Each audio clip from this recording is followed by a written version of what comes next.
Hi everyone. In today's hand, I'm going to go over a fun hand that I played in a knockout match. It's got a little bit of a kids don't try this at home feel to it, but I think it's a cool expert hand that I wanted to run you guys through, and I'll try to break it down at a good level for you. So my right-hand opponent opened a club, and first of all, I'm faced with my first bidding decision. I have this hand, a 4-3-3-10 count, and I have to decide whether I'm supposed to come into the bidding. So first, let's talk about takeout doubles. A takeout double of one club would show support for the other three suits and an opening hand. So this shape actually does qualify for that definition of support for the other three suits. We have 3 spades, 3 hearts, and 4 diamonds, but it doesn't meet the opening hand definition. And I'm not going to be pushy to make a takeout double with this distribution, because when you're 4-3-3-3, you have a ton of losers. All those hearts, clubs, and spades, they're losers, and you're going to need points from your partner to take care of them. And one thing that I went over in my redoubles lesson a couple weeks ago is that when your opponent comes in with a takeout double, it's actually relatively straightforward in how to get them for penalty. West could start by redoubling, saying they have 10 or more points, and that would set up a penalty double situation. So coming in with a takeout double is actually one of the most dangerous things that you can do when you're coming into the opponent's auction. So I'm not going to make a takeout double with this hand. The next question is, do I overcall a 4-card diamond suit? I really hate overcalling 4-card diamond suits. It's not my thing, not diamonds, any suit. I don't like overcalling 4-card suits. If I was going to overcall a 4-card suit, it would definitely be a suit quality like this, where I really, really, really want my partner to lead that suit. But the problem I have with overcalling a 4-card suit with this distribution is that I'm not worried about going for a number. I'm not worried about it going 1 diamond and it going pass, pass, double, all pass. That happens once in a million years. It just doesn't happen. What worries me, and I'm not upset. I'm not worried that my partner's going to just jump to 3-no trump. My partner's going to know that if I overcall 1 diamond, that one level overcalls only have like an 8-point minimum. So my partner's not going to just suddenly jump to 3-no trump with 13 points. That's not my fear. My fear when I overcall a hand like this 1 diamond is that my partner's just going to overcompete. So my partner might have some hand with 3 or 4 diamonds where they will end up taking this hand to 3 diamonds, and my hand is almost entirely defensive. I have these nice diamond tricks to take on defense. I have 1 fewer diamond than partner would expect, so my diamonds are going to take more tricks than partner would expect. And the queen of spades might be good on defense, but otherwise on offense, I just have so many losers. If you think about how many points you would need from your partner to cover all your losers, partner would need to have a huge hand. Partner might have shortness in one of your suits, and that might take care of your losers. That could happen, but if it's in a major, if partner has shortness in a major, the opponents are going to compete higher than 3 diamonds anyway. So there's really, I don't like overcalling on this hand, and so I started this hand by passing, and it went 1 spade, and my partner overcalled 2 hearts, and my right-hand opponent raised the 2 spades. Now they are playing support doubles, so 2 spades promise 4-card support, which means that I know my partner only has a doubleton spade. So now I have a fit for my partner, and if you come to any of my lessons, you'll hear me say that the one thing that just you have to do is you always, if you have an unmentioned fit for partner, you have to show that fit. It's my one pet peeve is when my partners have a fit for me and don't show it to me. And so here we have a 3-card fit for our partner. We have 2 legitimate options based on what we're taught. We can make a simple raise to 3 hearts, or we can cupid raise 3 clubs to show a good raise. So when we're deciding whether to do that, in this spot, all the high cards have kind of been accounted for, right? Our right-hand opponent has opened the bidding showing at least 11.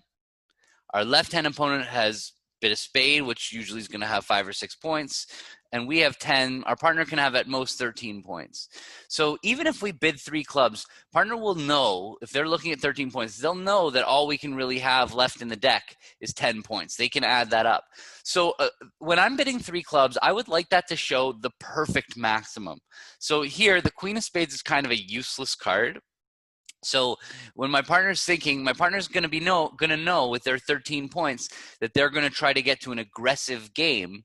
So if I bid 3 clubs, they're going to picture a good 10 points, 10 working points, and then they're going to decide whether that makes game. I don't like doing that when I have a couple of my points wasted in the opponent's suit.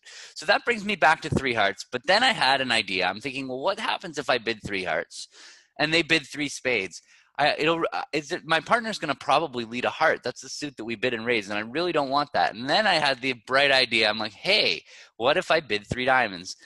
So that's what I bid, and let me talk to you about what I was thinking. So partner has to be aware, and this is something I would only ever do if I was playing with an expert partner that I knew would look this deeply into the auction and trust that my bidding up until now. So I passed over one club, and if you think about it, one level overcall, 1 diamond overcall over 1 club, you don't need much of a hand to overcall 1 diamond.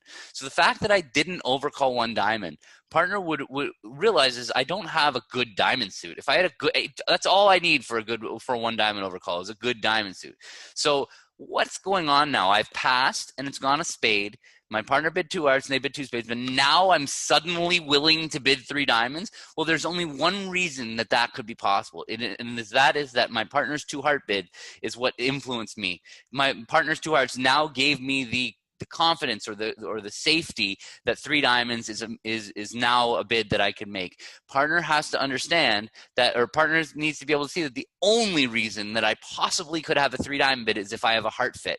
And so actually my 3 diamond bid was basically saying, partner, I'm raising you to 3 hearts, but I live in diamonds. And that is my goal with that was that I was expecting it was going to go 3 spades, and then that was going to be the end of the auction. At least now my partner was going to lead a diamond to me.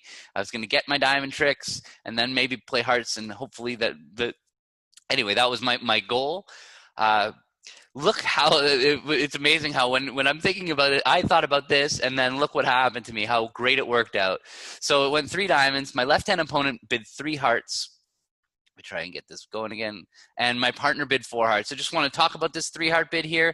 3 hearts was actually West's only way to invite. Had West bid 3 spades, that would have just said to their partner, hey, partner, I would rather declare 3 spades than play 3 hearts. This is a common intermediate mistake, thinking that when your partner competes to 3, that they might be inviting game. That is, 3 spades would definitely not have been an invitational bid from West. The only way West can invite is by bidding that intermediate step there, that 3 heart bid that says to their partner, hey, I'm interested in game. And now my partner bid 4 hearts, which I was thrilled about. I was so happy because my partner, that meant my partner knew what I was doing with my 3 diamonds. They realized, hey, I've got a heart fit. And B, if partner's bidding hearts based on my 3 diamond bid, I have exactly what they're thinking I have. So that ended the auction, and the opponents led the ace of clubs. And now here, take a look at my partner's hand. So my partner had a hand that where I'm sure a lot of people might have just made a weak jump over call. That would have been a very reasonable bid. I'm not sure why he chose to bid 2 hearts. 2 hearts is fine too. That neither one is wrong. 3 hearts can really disturb the opponents a little bit better, but 2 hearts is perfectly safe. And then when I bid 3 diamonds, looking at his hand, he say, whoa, you have all your points in diamonds. That sounds pretty good. So now when I saw his hand, I was thrilled because the first thing I'm looking at, I get to see his dummy because we're playing on bridge base. I get to see his hand. And so the first thing I'm thinking is this is great no matter what. Even if the opponents played 3 spades, what defensive tricks are we going to have? At most 2 hearts if they break, at most 2 diamonds if they break, and maybe the queen of spades. So there's like an outside shot that they're going down in 3 spades, but the reality is they were probably entitled to 140. So here we are playing in 4 hearts with pretty much no risk. Even if we go down 2, that's only a 1 or 2 imp. It's 2 imps. And if we go down 1, then we would win an imp. But let's take a look at whether we can make 4 hearts. And so in 4 hearts, we just concentrating on partner's hand. Partner has these 2 spade losers, and they're not going anywhere. They can't be discarded. And partner has this 1 club loser. It can't go anywhere. But those are the only sure losers. The heart in the heart suit, he's going to play the ace king of hearts. And if they break 2-2 or the queen drops singleton, then we're not going to lose any hearts. And in the diamond suit, we're going to finesse the diamonds. So if the diamonds break and the queen of diamonds is on side, we're not going to lose any diamonds. So we have a chance to make this contract. So let's watch what happens. So they cash the ace of clubs, play another club, and partner roughed it. And now there's no reason for partner not to draw trumps right away. If you can draw trumps and you don't have any urgent reason to do anything else you need to take care of before you draw trumps, you've got to get those trumps out. There would be no reason to let the opponents rough a diamond which is our source of tricks. That's where we're going to go to attack. So Warren played ace of hearts, king of hearts, And good news, the hearts broke 2-2. So that leaves us with just the diamond suit. Now, this is a very, very important concept. Watch how Warren played the diamond suit. Warren played the diamond suit by playing small up to his ace. Now, what that did was that made sure that if West had the singleton queen of diamonds, that a finesse wasn't taken on the first round, he wouldn't lose to the singleton queen. At this point, if the queen dropped, he would see the queen, he would cash the king to make sure that that was the only one, and then he would be able to finesse their east out of the queen. That isn't what happened, but this is a really important play that you really need to focus on. If you have the entries and you have everything else that you can deal with this and it doesn't add any problems to your hand, you should always cater to not taking a first round finesse. You should always try to drop that singleton queen first before you take your finesse.